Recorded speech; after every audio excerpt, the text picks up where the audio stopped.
So if you happen to see water dripping from above a window or a door where a condensation line comes out, that's your secondary condensation line. That's saying the first line's plugged up, and now we've gone to our emergency condensation line, and that line is now dripping. You need to get that fixed. So we need to clear your primary if that is an issue that you notice. So if you see water dripping above a window or a door, call us, get us out there. We'll fix that for you before it becomes a problem and starts causing issues on your drywall.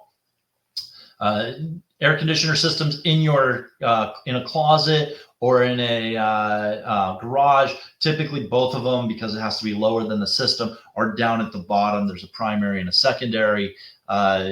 If you see water dripping out of the lower one, they may be an inch off or so.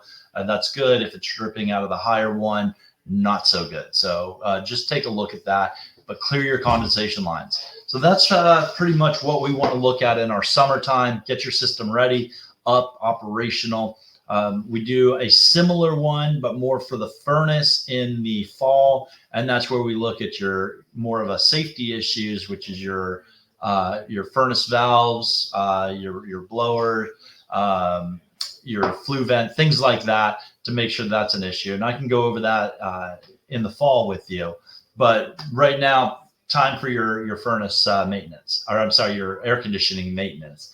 The other maintenance that you're going to want to do, and this is an annual maintenance, is your plumbing maintenance. Your plumbing maintenance is where we come out. We're actually going to look at your water heater. This is the biggest part of it. We're going to flush your water heater. A lot of people don't know this, but the manufacturers of water heaters state in their booklets and in their maintenance guides that it needs to be flushed once a year.